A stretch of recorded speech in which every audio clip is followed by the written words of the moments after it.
एका पेटीमध्ये एकच राणी माशी आहे. साधारणतः एक 20,000च्या आसपास मधमाशांची संख्या असते. साधारणतः तुम्ही पाहिलं असेल तर खालच्या बाजूला तुम्हाला नवीन क्वीन सेल तयार झालेले दिसतात. तुम्ही जर पाहिलं असेल तर क्वीन सेल खूप छान पद्धतीने ओढले त्या मधमाशांनी. म्हणजे आपण थोड्याशा पोळ्यासाठी बरेच जण काय करतात, त्याला पूर्ण जाळून काढतात. तर त्या जाळण्यामुळे काय होतं, त्यांची पिल्लावळ नष्ट होते. दोन प्रकारची अंडी टाकते ते, एक फर्टाईल एग्स आणि नॉन फर्टाईल एग्स, किंवा त्याला फलित अंडे आणि अफलित अंडे म्हणतो. फलित अंड्यापासून राणीचा जन्म होतोय. चांगली सेराना मधमाशी निसर्गातील सगळ्या नैसर्गिक फुलांना व्हिजिट करते. आवळा, हिरडा, बेहडा, अर्जुन, पलाश, जेवढे तुमचे निसर्गातील डोंगरातील बारकी छोटी छोटी फुलं आहेत त्यातून कलेक्ट केलेलं नेक्टर म्हणजे ते मधमाशीनं या सेरानाच्या कलेक्शन. प्रोडक्शन आपल्याला काकडी, खरबूज, कलिंगड अशा प्रकारच्या पिकामधनं त्याला 7 ते 8 क्विंटल प्रोडक्शन होते असं समजू आपण एक अंदाजे. तर ते प्रोडक्शन 12-13 क्विंटल पर्यंत न्यायची जर क्षमता कोणाची आहे तर ते हिची आहे. तर बऱ्याचशा शेतकरी बांधवांना अनुदानात पेट्या देण्याचं काम आपण करतो. साधारणतः वार्षिक जर पाहिलं तर 500-600 पेट्या आपण वाटप करतोय. बऱ्याच यादव म्हणून काही शेतकरी आहेत, त्या बी कीपर आहेत. नारळाच्या खालच्या बुंद्याला होल करून त्याच्यामध्ये त्यांनी वॅक्स लावलेला आतमध्ये आणि तो ट्रॅप म्हणून ठेवलेला आहे. आणि त्याला बारीक 2 होल केलेत, एक पुढे आणि पाठीमागे. तर मधमाशी त्याच्यात जाऊन वासाने बसते. 60 ते 70 हजार रुपये तुम्ही त्यात इन्व्हेस्टमेंट करून साधारणतः वार्षिक उलाढाल आपल्याला 2.5 ते 2.25 लाखापर्यंत आरामात तेच करता येते. जसं गीर गाईच्या तुपाला महत्व आहे तसं ह्या मधाला किंमत आहे. मधाचं मार्केट शोधायची गरज नाही. तुमच्या आसपासच्या परिसरातले मित्र, कंपनी, कुटुंब, परिवार, कारण ह्या लोकांना आता वरचेवर कोरोना नंतरच्या कालावधीपासूनच मधाचं कन्झम्पशन वाढलंय. लोक आता हेल्थ कॉन्शियस झालेले आहेत. तर त्याच्यामुळं डेली 1 ते 2 चम्मच मध घेतात लोक. त्याच्यामुळं वेगळं मार्केट शोधायची बिलकुल आवश्यकता नाही. भेसळ कशी ओळखायची, मधात भेसळ आहे हे कसं ओळखायचं?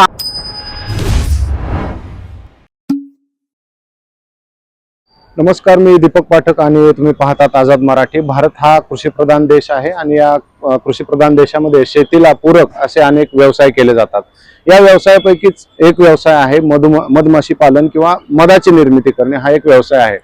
या व्यवसायाला सध्या भारत सरकार खूप मोठ्या प्रमाणावरती प्रोत्साहन देत आहे आणि शेतकऱ्यांना एक रोजगार निर्मितीसाठी एक चालना देण्याचा प्रयत्न भारत सरकार करत आहे.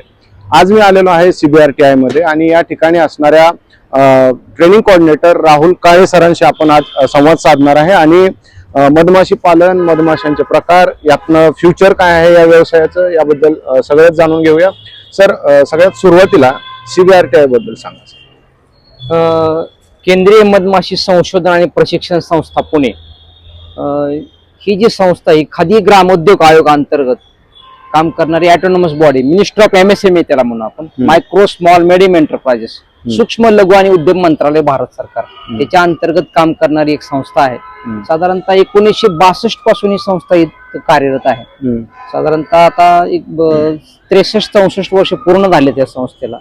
मेन जे कार्य आहे मधुमक्षीच्या किंवा मधमाशांच्या ज्या विविध प्रकारच्या प्रजाती आहेत त्याच्यावरती संशोधन करणं, त्याच्यावरती ग्रामीण लेवलला जाऊन किंवा जे काही मधमाशांच्या पेट्या हाताळता येतात आपल्याला प्रामुख्याने त्याच्यावर जास्त भर दिला जातो.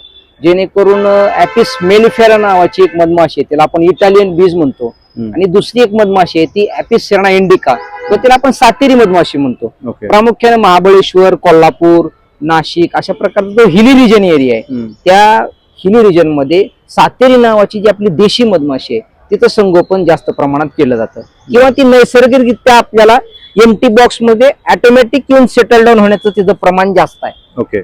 त्याच्यामुळे ती प्रामुख्याने सांभाळली जाते आणि तिचा उपयोग आपण एक ऍपेरी सेटअप करून, जेणेकरून एक 2-3 ऍपेरी किंवा 2-3 बॉक्सेस न स्टार्ट करून एखादा तो बिझनेस साधारणतः एक 5,000 रुपये कॉस्टिंग आहे त्याची.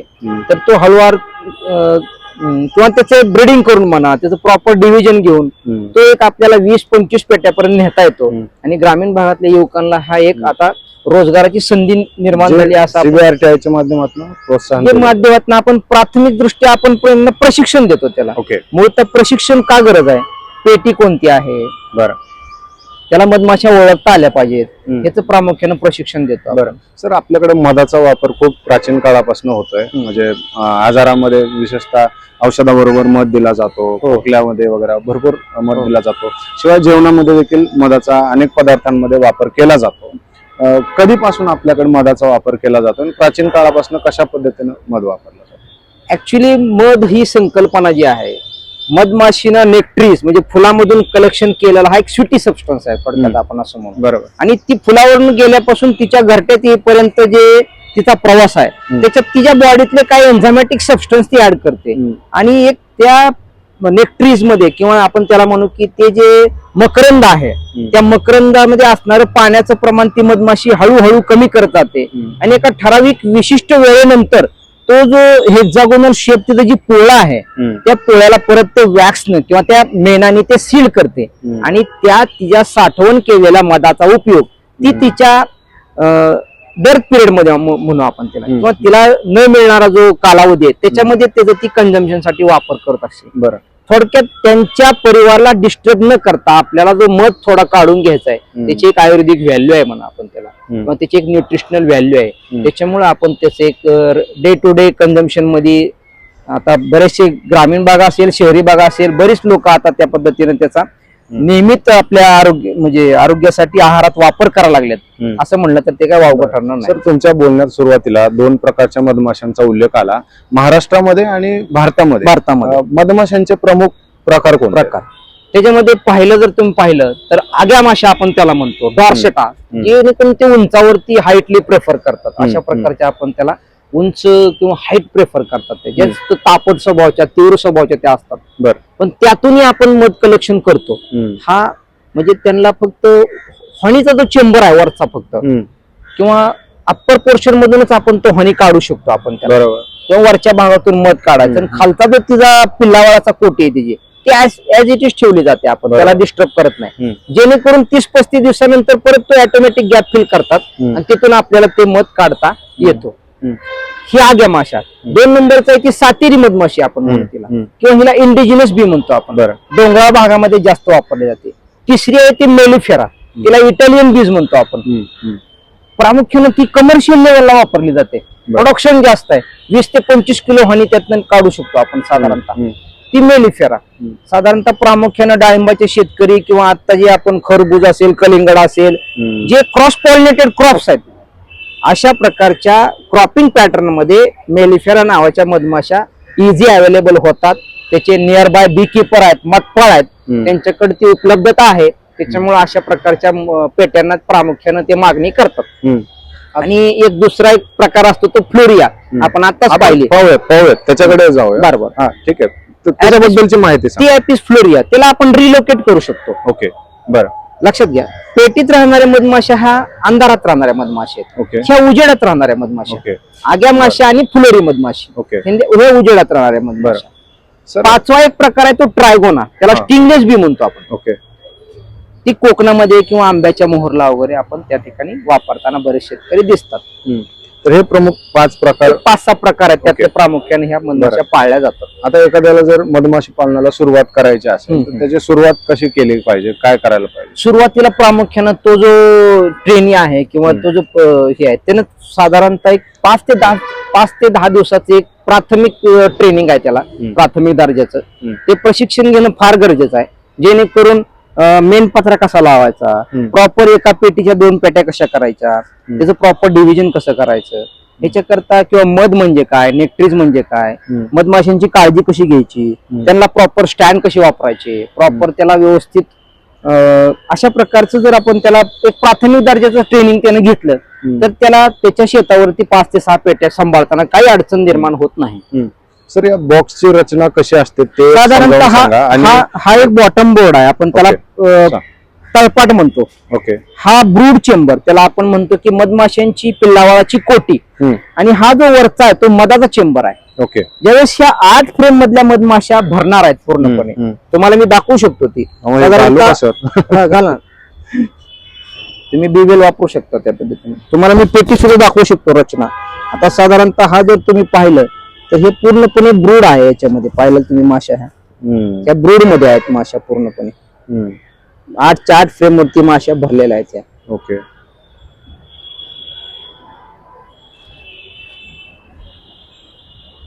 ओके. तुम्ही जर वरून जरी असं घेतलं तर तुम्हाला इथून सुद्धा ह्या मधमाशा दिसतील आपल्या सर्व. हे पहा, सध्या सुपर चेंबर वरती कॉलनी आहे तुमची पूर्णपणे.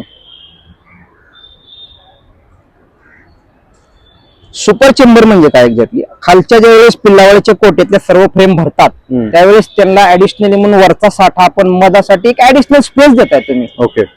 एखादा बी किपर असेल त्याला वाटलं तर ह्या पेटीच्या त्या 2 पेट्या करायच्यात, मग ह्या 8 पेटच्या 4 फ्रेम त्या दुसऱ्या पेटीमध्ये टाकून त्याचं डिव्हिजन तयार करतो. बरं बरं. तिथं परत क्वीन सेल तयार होते. याची साईज वगैरे काय आहे सर? ह्याचं साधारणतः ISI A type, B type, C type. याचं वरून काय आहे याच्यामध्ये? हा पत्रा वापरलेला आहे जेणेकरून पावसाळ्यात पेटीचं संरक्षण व्हावं. ओके. सुरुवातीला पेटी फक्त तुम्ही ब्रूड चेंबर जरी विकत घेतला तरी प्रॉपर त्याचं आपल्याला संगोपन करता येतं, नाही असं नाही. बरं. ओके. पण ते आपण आता ते ह्या पेटीमध्ये समजा तुम्ही आता पंढरपूर, सातारा, सांगली, कोल्हापूर आपल्याला त्या भागात पेटी न्यायची, तर आज रात्री तुम्ही 7 वाजता ती पूर्ण पॅक करून ही पेटी आपण घेऊन जातो. संध्याकाळी सर्व माश्या आत येतात. आता हे इथं तुम्ही पाहताय बऱ्याच मधमाशांचा हा फ्लाइंग किंवा फॉरेंजिंग बीज म्हणून त्या बाहेर पडतात. हे त्यांचं क्वीन गेट आहे, हे तुम्ही पाहिलं असेल. हे क्वीन गेट आहे, माशी बाहेरून येथून येतात. आहेत. ओके. ओके. बरं, याच्यासाठी काय लाकूड वगैरे कुठलं वापरलं जातंय काय? जंगली वूड वापरतात आपल्या महाराष्ट्रातले शेतकरी. अर्जुनचा असेल, सागा, त्यातल्या त्यात सागवानाचं लाकूड जास्त वापरतात बरेच लोक. टिकाऊ असतं जेणेकरून. आणि एक जरी पेटी तुमच्याकडे असेल तर गावातला एखादा सुतार, कारपेंटर तुम्हाला ते चांगल्या पद्धतीने बनवून आपण गावात पण बनवू शकतो. ह्याला प्रॉपर एकदा तुम्हाला पेटीचं मोजमाप आले ना त्या पद्धतीने तुम्ही ती पेटी बनवू शकता. बरं. पण सर आजूबाजूचं वातावरण पण त्यांना मध गोळा करण्यासाठी पाहिजे ना, तसं महत्वाचं तेच आहे. तुमच्या परिसरात काय फुलोरा आहे, कोणत्या पद्धतीची पीक पिकावळ पद्धत आहे, त्याच्यावरती ह्या कॉलनीची स्ट्रेंथ पूर्णपणे अवलंबून आहे. आपल्याकडे फुलं किती आहेत त्याच्या थोडासा एक अंदाज घेऊन तुम्ही आपल्या भागामध्ये पेट्या ठेवू शकता. फक्त लोकांची धारणा काय झालेली आहे, इन्सेक्टिसाइड स्प्रेइंगचं प्रमाण जास्त वाढल्यामुळे मधमाशांची संख्या कमी होते, असं काही नाहीये. परंतु त्या स्प्रेइंगच्या वेळेस एक 2-3 तास हे गेट बंद करणं आवश्यक आहे, जेणेकरून तुमच्या ज्या दिवशी तुम्ही फवारणी केलेली आहे ते 2-3 तास त्यांचं संरक्षण केलं तुम्ही, एकदा त्याचा परिणाम कमी झाला की त्याच्यावरती मग नंतर ते फुलांवरती व्हिजिट करू शकतात. नाही असं नाहीये. सर, मधमाशाच्या पोळ्याची रचना कशी असते ते जर आम्हाला समजावून सांगा. आणि राणी माशी किंवा त्याच्या सोबतच्या माशा कशा पद्धतीनं काम करतात? साधारणतः एका पेटीमध्ये एकच राणी माशी आहे. साधारणतः एक 20,000च्या आसपास मधमाशांची संख्या असते. काही कामकरी माशा असतात. आता जर तुम्ही पाहिलं ही जर पेटी, ही जर तुम्ही माशा पाहिल्या, ह्या फ्लोरी मधमाशा आहेत. त्याला आपण ऍपिस फ्लोरी असं म्हणतो. साधारणतः तुम्ही पाहिलं असेल तर खालच्या बाजूला तुम्हाला नवीन क्वीन सेल तयार झालेले दिसतात. तुम्ही जर पाहिलं असेल तर क्वीन सेल खूप छान पद्धतीने ओढले त्या मधमाशांनी. जवळ जाऊ नका. अशा पद्धतीनं कधी कधी डंक करण्याचे हे असतात, चान्सेस असतात. बरं. पण त्याची पोळ्याची रचना कशी आहे? पोळ्याची रचना अशी, सर्व कामकरी मासे आहेत त्याच्यामध्ये. काही प्रमाणात ड्रोन असतात. राणी माशी आहे त्याच्यामध्ये. राणी माशीचं काम हे अंडी घालण्याचं काम आहे. वर्कर बीजचं जे काम आहे ते पूर्णपणे पोलन आणि नेक्टर कलेक्शन करणे, सिक्युरिटी गार्डचं बीजचं काम करणे, नर्स बीजचं काम करणे, अशा प्रकारे साधारणतः त्यांचे कामकाज दिवसभरात चालू असतं. राणी माशीचं अंडी देण्याचं प्रमाण जे आहे पूर्णपणे त्या परिसरामध्ये त्या बाकीच्या कामकरी माशांना किती प्रमाणात पोलन आणि नेक्टर भेटतोय, ओके, किती प्रमाणात पराग आणि मकरंद भेटतोय त्याच्यावरती ते रॉयल जेली सिक्रेशन व्हायचं प्रमाण अवलंबून आहे. जेवढ्या प्रमाणात त्यांना फूड मिळते तेवढ्या प्रमाणात रॉयल जेली सिक्रेट होणार आहे, तेवढ्या प्रमाणात क्वीनला अन्न भेटणार आहे, आणि तेवढ्याच प्रमाणात क्वीन तिथं अंडी टाकणार आहेत, आणि तेवढीच पिल्लावळ त्यांची तयार होणार आहे. म्हणजे आपण थोड्याशा पोळ्यासाठी बरेच जण काय करतात, त्याला पूर्ण जाळून काढतात. तर त्या जाळण्यामुळे काय होतं, त्यांची पिल्लावळ नष्ट होते. तुम्हाला मधच काढायचा ना, फक्त वरच्या पोर्शनचा जो हनीचा मध असतो, साठा असतो, तेवढा तुम्ही काढून घ्या. पण सर ते कसं काढता येणार? साधारणतः बीवेल तुम्ही जर घातला असं पूर्णपणे, तर आपल्याला हँड ग्लोव्ह वगैरे घातलं तर हे पूर्ण प्रोटेक्टिव्ह ह्याच्यामध्ये मी आलो आता. त्याच्यामुळं एक धूर जर दिला 5 मिनिटं, तर सर्व मधमाशे 5 मिनिटं पोळं सोडतात. पोळं सोडलं की तुम्ही तो मधला जो पोर्शन आहे तो कट करून घेऊ शकता. म्हणजे जेणेकरून मधाचा जो गॅप आहे तो ऑटोमॅटिक परत ते 30-35 दिवसांनी गॅप फिल करतात. म्हणजे तुम्हाला सेम ट्रीवर पुन्हा तेवढाच मध मिळणार आहे. बरोबर, एकंदरीत बरोबर. त्याच्यापेक्षा जास्त मिळू शकतो. आलं लक्षात. सर तुमच्या बोलण्यामध्ये राणी माशीचा जो उल्लेख आला, हा. राणी माशी हे किती महत्वाचा रोल या सगळ्या राणी माशीचा म्हणजे क्वीन कमांडिंग ऑफिसर आहे ते पूर्णपणे बोलायची तसं म्हटलं तर वावगड आहे. कारण राणी माशीचं जेवढं कंट्रोल त्या ह्याच्यावरती आहे. शेवटी काय राणी माशी आफ्टर मेटिंग त्याच्यानंतर जे तिनं एक्झिम स्टार्ट केलेलं आहे साधारणतः 1 ते 1.5 वर्ष ऍव्हरेज जर वय पाहिलं राणी माशीचं तर तेवढं आहे त्याच्यामध्ये. 1 ते 1.5 वर्ष साधारणतः राणी माशीचं वयोमार आपण म्हणू किंवा जे एज फॅक्टर म्हणू त्यातला. आणि बाकी कामकरी माशा फक्त 55 ते 60 दिवस जगतात. त्या 55 राणी माशी 1 ते 1.5 वर्ष. 1 ते 1.5 वर्ष हो, ते फक्त रॉयल जेली कंझ्युम केल्यामुळं. ओके, बरं. पाहिजे असेल तर तुम्हाला मेलिफेराची क्वीन सेल दाखवूया आपण तिसरी पेटी दाखवतो. Yes sir. पण सर राणी माशी जी आहे तर राणी माशीची जर समजा मध्ये डेथ झाली तर मग याचं सिलेक्शन कसं होणार की कोण राणी होणार? हा, त्याच्यामध्ये ऑलरेडी जर ब्रूड अवेलेबल असेल किंवा अळी अवेलेबल आहे तुमचं सिंगल डेथचा लार्वा आपण म्हणतो तर त्या लार्व्याला बाकी वर्कर बीज जास्तीत जास्त रॉयल जेली फीड करतात. त्याच्यामुळे काय होतं त्या रॉयल जेली फीड केल्यामुळं त्या पर्टिक्युलर सेलला इमर्जन्सी क्वीन सेल नाव देण्यात येतं. त्या सेल मधून राणी माशीचा जन्म होतो आणि अवेलेबल असलेल्या ड्रोनशी मेटिंग करून त्या पोळ्यामध्ये इमर्जन्सी क्वीन सेलच्या स्वरूपातून ती बाहेर पडून त्या पोळ्याचं इमर्जन्सी मध्ये अंडी टाकण्याचा प्रयत्न त्या ठिकाणी ती करते. आणि म्हणजे ह्याच सगळ्या माशा मिळून नवीन आपले राणी माशात कारण 2 प्रकारची अंडी टाकते ते. एक फर्टाईल एग्स आणि नॉन फर्टाईल एग्स किंवा त्याला फलित अंडे आणि अफलित अंड म्हणतो. फलित अंड्यापासून राणीचा जन्म होतोय. ओके, बरं. आता आपण ही जी पेटी दाखवली तर ह्याच्यामधनं साधारणपणे मध किती निघू शकतो? काय सातेरीतून आपल्याला 5 ते 6 किलो मध निघतो. ओके, यातून मधाची जास्त अपेक्षा नाहीये आपल्याला. परंतु मेलिफेरा नावाची जी मधमाशी आहे मोठी आहे साधारणतः अशा प्रकारची पेटी आहे पलीकडे जे ठेवले. ओके, हा, ओके. ही मेलिफेरा नावाची मधमाशी आहे. ओके, ची पेटी आहे. ही सातेरी मधमाशी आहे. ओके. ऍव्हरेज प्रोडक्शन त्याचं जस्ट लाईक जर्सी काऊ सारखं प्रोडक्शन आहे मिल्क सारखं. ओके, 15 ते 20 किलो तुम्हाला मिळेल. पण क्वालिटी सेरानाची चांगली आहे. बरं. का चांगली?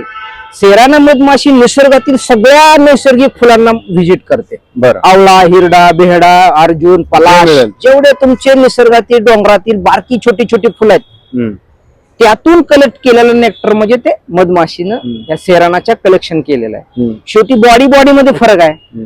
तिची जी स्ट्रक्चर आहे बॉडीमध्ये आपण तिला हायब्रिड जनावराला कशी व्याख्या आहे तशीच ह्याला सुद्धा आहे. बरोबर. सर आता ह्याच्यापासून मेन पण निघतं तर मग मेन आहे तुमचं प्रपोलिस आहे. त्याच्यानंतर पोलर आहे जिने पायात आता कलेक्शन करून आणलेला पराग म्हणतो आपण त्याला. त्या परागाची किंमत 3-3.5 हजार रुपये किलो आहे मार्केटमध्ये. बरं. म्हणजे आपल्याला मधमाशा ह्या फक्त पाळून आपल्या पहिल्यांदा बघा महाराष्ट्रामध्ये बी किपिंग करताना मधमाशी पालनच्या पेट्या ठेवायचं प्रामुख्यानं पहिलं धोरण काय? एखाद्या शेतकऱ्याला 7 ते 8 क्विंटल प्रोडक्शन होते समजा एका एकरातून. तर ते प्रोडक्शन आपल्याला काकडी, खरबूज, कलिंगड अशा प्रकारच्या पिकामधनं त्याला 7 ते 8 क्विंटल प्रोडक्शन होते असं समजू आपण एक अंदाजे.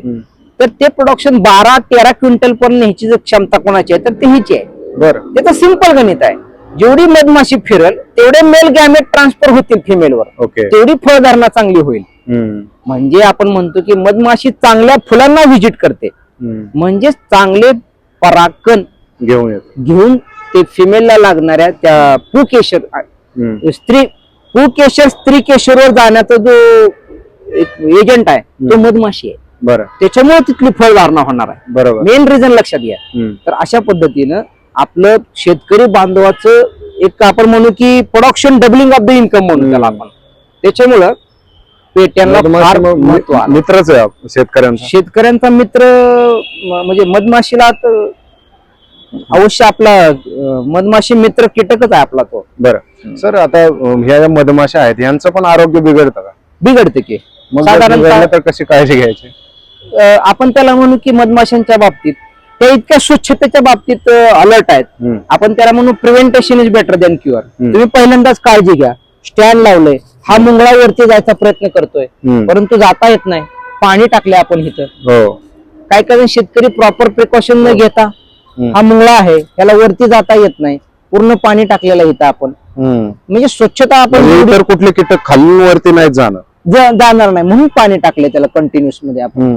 कारण स्टँडला आतमध्ये मध साठायला सुरुवात झालेली आहे. तुम्ही जर तसंच पेटी खाली ठेवली तर खालचे सगळे मुंगळे कीटक वरती जाऊन त्या मधाला. सर या पेटीतनं वर्षातनं किती वेळा मध काढला जाऊ शकतो? आता साधारणतः हे डेमॉन्स्ट्रेशन पॉईंट ऑफ व्ह्यू इथं पेटे ठेवलेले आहेत आपण. नाही आपण आणि ऍव्हरेज साधारण पाहिलं तुम्हाला ते 5 ते 6 किलो मध निघतो आपल्याला. पण किती वेळा काढला जाऊ शकतो? साधारणतः 3 वेळा काढू शकतो आपण. 3 महत्वाचे सीझन आहेत आपले.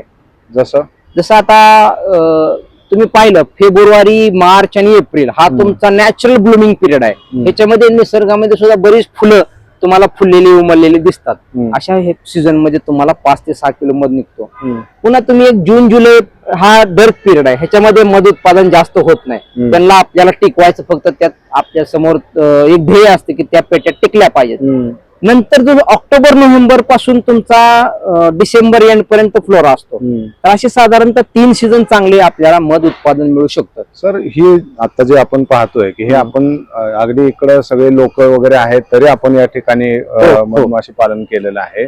शेतकऱ्यांना जर करायचं असेल जागेची निवड करताना फक्त आपला भाग हा फुलोऱ्याचा आहे का आसपास, आणि मधमाशी ही 3 किलोमीटरच्या रेडियस मध्ये जाणार आहे. ओके. तुम्ही पर्टिक्युलर एक शेतकरी आहेत समजा, माझ्याकडे फक्त एकच पीक आहे म्हणून मी ठेवून जमत नाही. आणि मधमाशी असा हा एक कीटक आहे, तिला आपण म्हणू शकत नाही, रिस्ट्रिक्ट करत नाही की तुमच्याच बांधावरती फक्त जावा. तुमच्याच बांधावरती जावा असं तिला आपण रिस्ट्रिक्ट करत नाही. बरं. 3 किलोमीटरच्या रेडियस म्हणजे जे काही शेतकरी बांधव आहेत, जे काय ओढा आहे, जे काय नाले आहेत, तिथून तिला पाणी, मकरंद, पोलन ह्या गोष्टी ती आणणार आहे. बरं. सर जगभरातनं मधाला कशी मागणी आहे सध्या? मार्केट काय आहे मधाचं मार्केट जर पाहायला गेलं तुम्ही तर पूर्ण आपल्या ऑल ओव्हर इंडियामध्ये मस्टर्ड आणि सनफ्लावर हे 2 प्रकारचं मधाचं उत्पादन जास्त होतं. ओके. तिसरा नंबर जर पाहायला गेलं तर जामुनचं सुद्धा प्रोडक्शन जास्त आहे. बरं. मस्टर्ड, सनफ्लावर, जामुन, लिची, अॅकेसिया आपण त्याला म्हणू, शिशम म्हणू, वनतुळस म्हणू, रांची, अशा प्रकारचे विविध मध येतात मार्केटमध्ये. पर्टिक्युलरली त्या पर्टिक्युलर स्पेसिसचं किंवा आता जांभळाच्या विभागामध्ये तुम्ही पॅटेट ठेवलेत तर त्या मधाचं बॉटनिकल अनालिसिस मध्ये तुम्ही ते अनालिसिस केलं की त्यातलं 45% पेक्षा जास्त प्रमाण सापडतं आपल्याला. म्हणून त्याला आपण डिफाईन करतो की तो जांभळाचा मध, तो लिचीचा मध, ओके, तो शिशमचा मध, तो तुमचा जंगली तुळसचा मध, असं आपण कॅटेगरायझेशन करू शकतो. बरं. सर आता मग भारत सरकार, मी जसं सुरुवातीला सांगितलं की भारत सरकार हा व्यवसाय आणखी वाढावा, वृद्धिंगत व्हावा, जास्तीत जास्त शेतकऱ्यांनी हे मधमाशी पालन करावं यासाठी काय कसं प्रोत्साहन देत आहे? प्रोत्साहन तर आपण नेहमीच देतोय. खादी ग्रामोद्योग आयोग मार्फत नेहमीच वेगवेगळ्या स्कीम्स लॉन्च होत राहतात.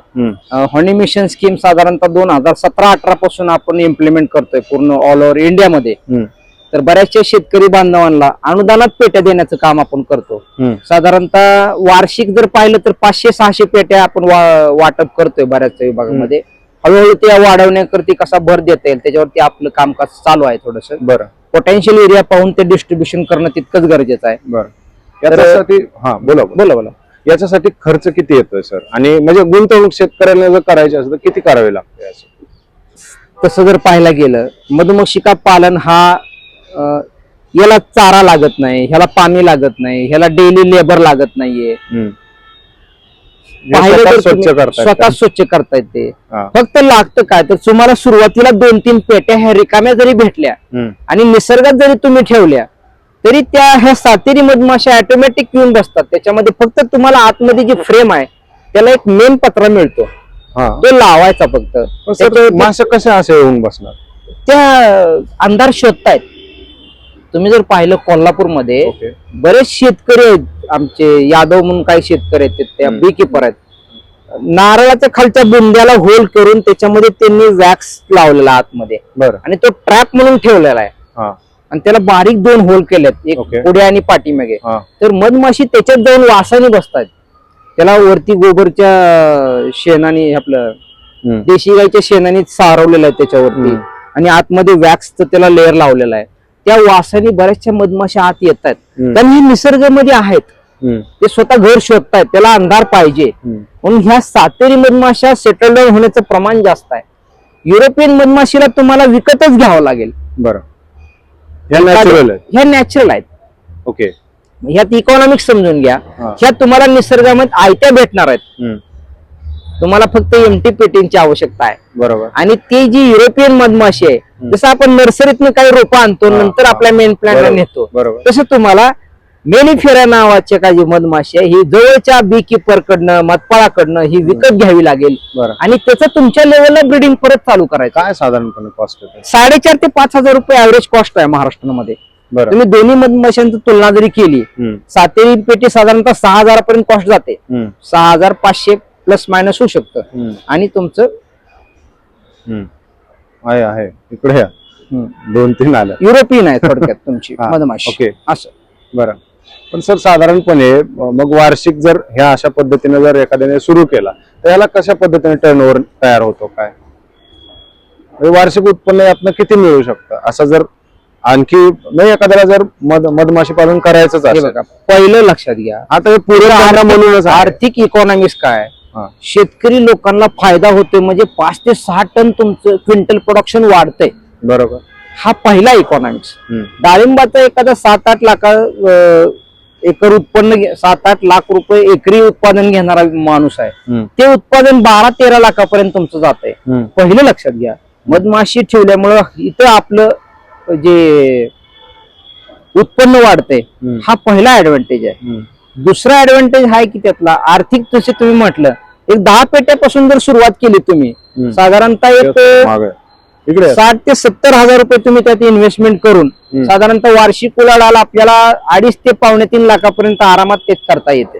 ते करता येते. आरामात. आता मध तयार झाला पण मग बाजारपेठ कशी शोधायची, काय करायचं? जर मध एखाद्याने ही- मध तयार केला तर विकायचा कसा? मध ही अशी संकल्पना आजच्या युगातली आपण म्हणू. हम्म. तुम्हाला बाजारामध्ये अनेक दूध मिळेल, बाकी फळं मिळतील, बाकी तुम्हाला गोष्टी चांगल्या मिळतात, परंतु प्युअर मध जे म्हणतो आपण, हम्म.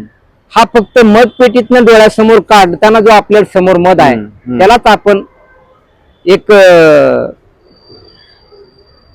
उत्कृष्ट प्रकारचा मध म्हणू आपण त्याला. हम्म. तर हा फक्त पेटीतनं काढून त्यांच्या डोळ्यासमोर जे लोक पाहणार आहेत तुमच्या पेट्या, हम्म. तर ते तुमचं घरचं दार नॉक करून तुम्हाला मागणीसाठी येतात. जसं गीर गाईच्या तुपाला महत्व आहे बरोबर. तसं ह्या मधाला किंमत आहे. बरोबर. मधाचं मार्केट शोधायची गरज नाही. हम्म. तुमच्या आसपासच्या परिसरातले मित्र, कंपनी, कुटुंब, परिवार, हम्म. कारण ह्या लोकांना आता वरचेवर कोरोना नंतरच्या कालावधीपासूनच मधाचं कन्झम्पशन वाढलंय. हम्म. लोक आता हेल्थ कॉन्शियस झालेले आहेत. तर त्याच्यामुळं डेली साधारण- 1 ते 2 चम्मच मध घेतात लोक. बरोबर. त्याच्यामुळं वेगळं मार्केट शोधायची बिलकुल आवश्यकता नाहीये. हम्म. तुम्हाला तुम्हाला घरी येऊन नॉक करून थोडीशी जरी आसपास पब्लिसिटी असेल तुमच्या, हम्म. तर तुमच्या मधाला पूर्णपणे मार्केट अवेलेबल आहे. सर साधारणपणे काय किलो किंवा काय रेट काय आहे सध्या? साधारणतः- शुद्ध मधाचा रेट काय आहे सध्या? साधारणतः सातेरी मधमाशीच तुम्ही पाहिलं तर साधारणतः 800 ते 900 रुपये किलो हा मध जातो. बरं. ऍपिसर्ना इंडिकाचा मध आपला. ओके.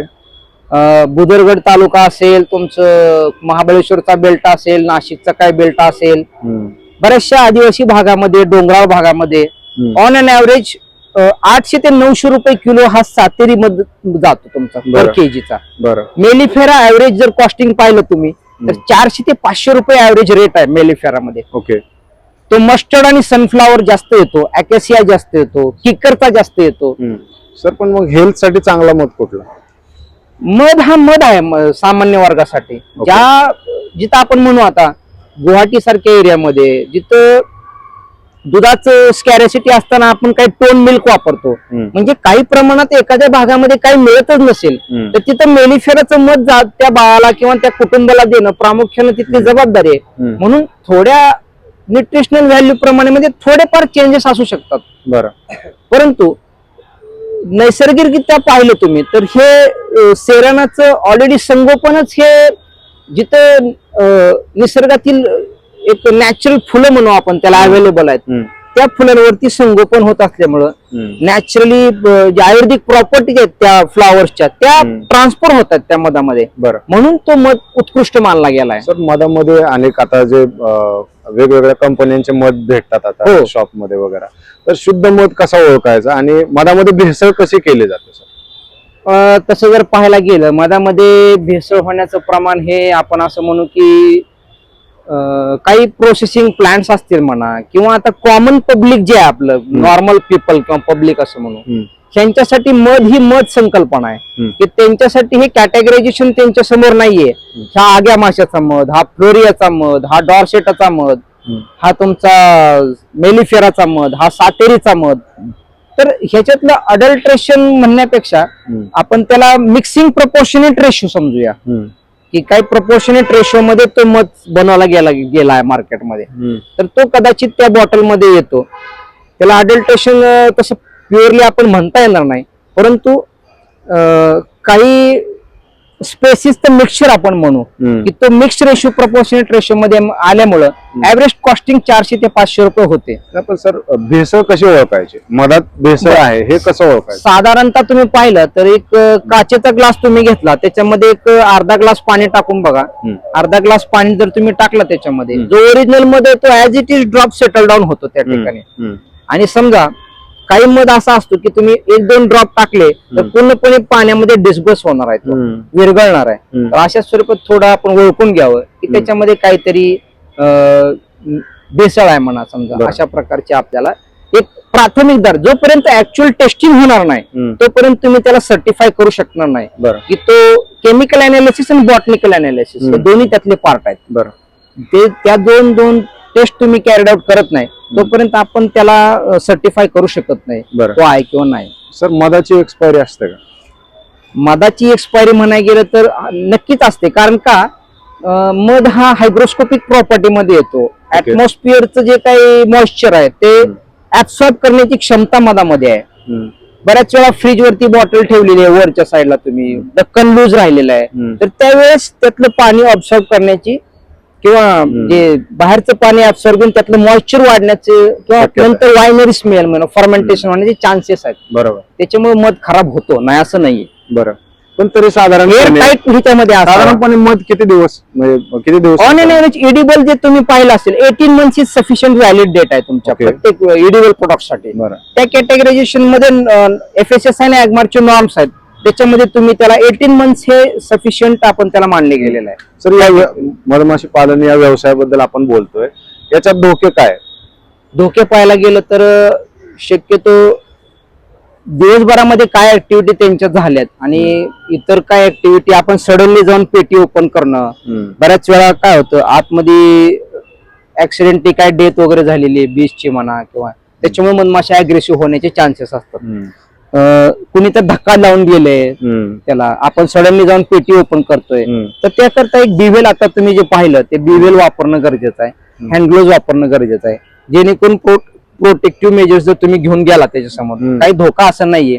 फक्त आग्या माशा ज्या असतात जंगलात वावरतो आपण किंवा वरती हाईटला ज्या प्रेफर करतात, त्यांच्यातून जे वेळेस आपण मध काढतो त्यावेळेस एक स्टिंग प्रूफ ड्रेस म्हणून आहे की एक ताडपत्रीचा तो हेल्मेट सेट ड्रेस बनवलेला आहे. तर त्याचं प्रॉपर आपण जर वेअरिंग करून जर तो ऑपरेट केलं ते मध, तर त्याच्यापासून आपल्याला काय धोका नाहीये. आगे मोहळाचा जो तुम्ही बोलताय, आगे मोहळाचा मध आपण कॉमन लोक खाऊ शकतो, काय प्रॉब्लेम नाही.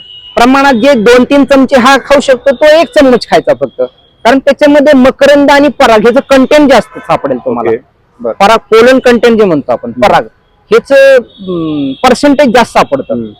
असं म्हणतात की ते आगे मोहळाचा मध खाल्ल्यानंतर जीभ जड होते वगैरे. नाही, असं काही नाहीये. ते का असं सायंटिफिक का असं वाटत असेल, त्याच्यामध्ये नॅचरली जे निसर्गातले परागकण आहेत कम्पॅरेटिव्हली त्या मधमाशी जास्त गोळा करतात आणि आग्या माशाचा मध हा स्क्विज्ड कॅटेगरी मध्ये येतो. थोडक्यात ऍगमार्कचे जे नॉर्म्स आहेत त्याच्यामध्ये स्क्विजिंग केलेला हनी हा पोलन कंटेंट जास्त असल्यामुळे तो कॅटेगरायझेशन स्क्विज्ड हनी म्हणून केलाय.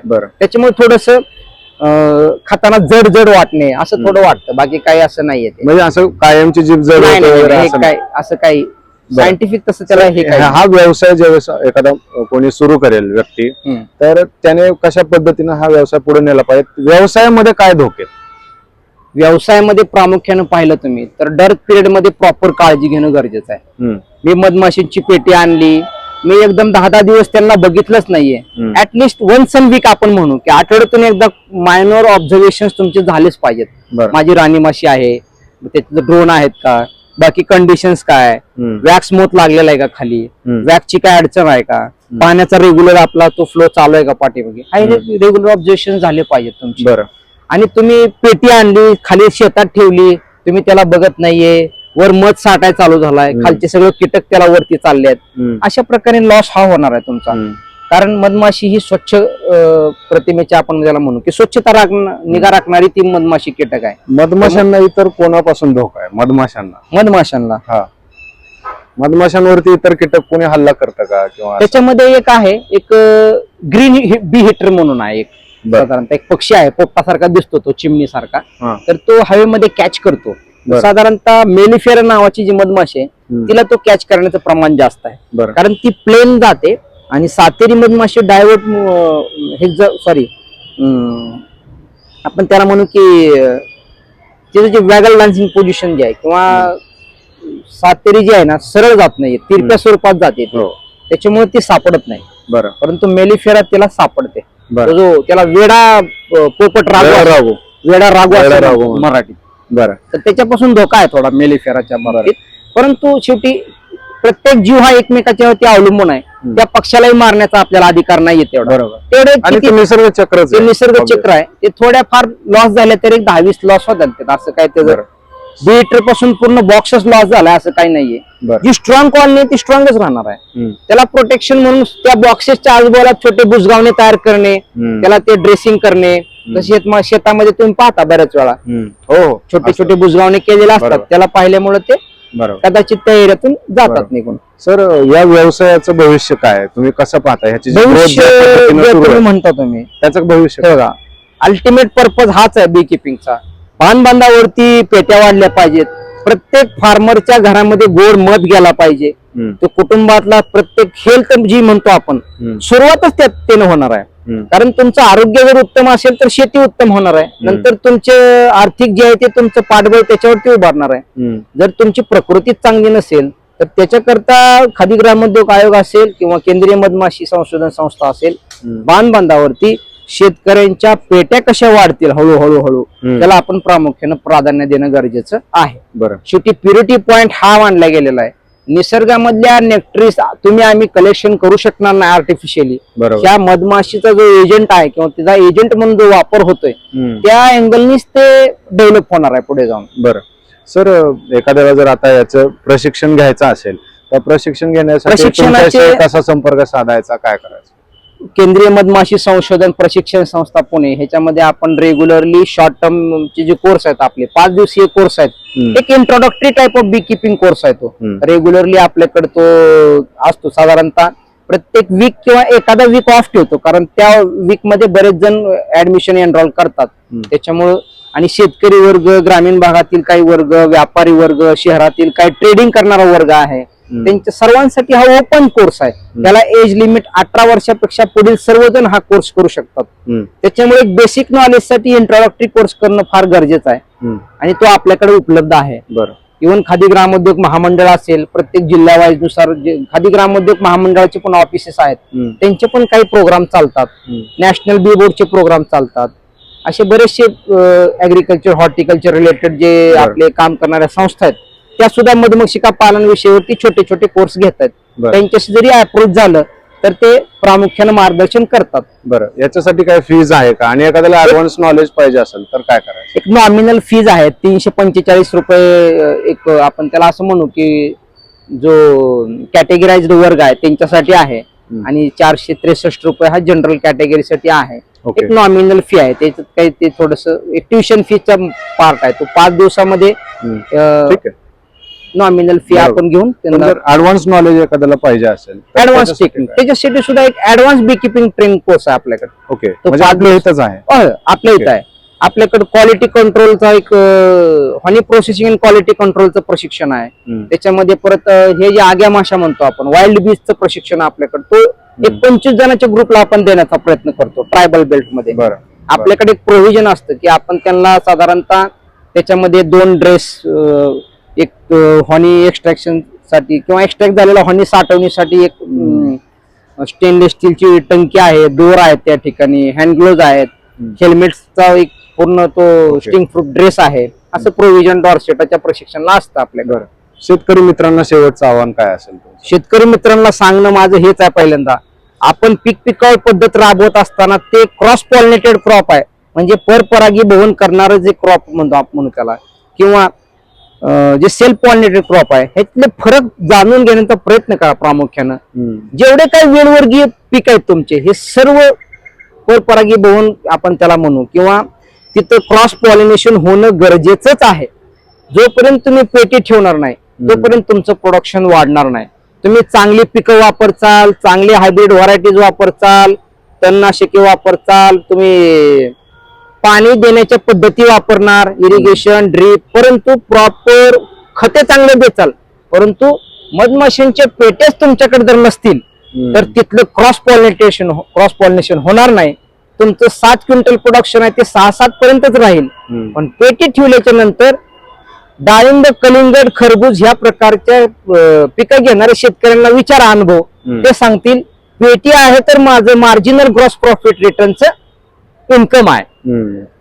धन्यवाद सर. ओके. तर हे होते राहुल काळे सर. त्यांनी अतिशय सोप्या भाषेमध्ये मधुमक्षिका पालन कशा पद्धतीनं केलं जावं, त्याच्या भविष्यातल्या संधी काय आहेत, सध्या या व्यवसायाची काय स्थिती आहे आणि मधमाशी पालनाबाबत एकंदरीत इत्थंभूत माहिती देण्याचा त्यांनी या छोट्याशा मुलाखतीतनं प्रयत्न केलेला आहे. ज्यांना कोणाला हा कोर्स करायचा असेल त्यांनी कसा कनेक्ट व्हायचं ते सांगितलेलं आहे. पुण्यामध्ये हे प्रशिक्षण संस्था काम करते.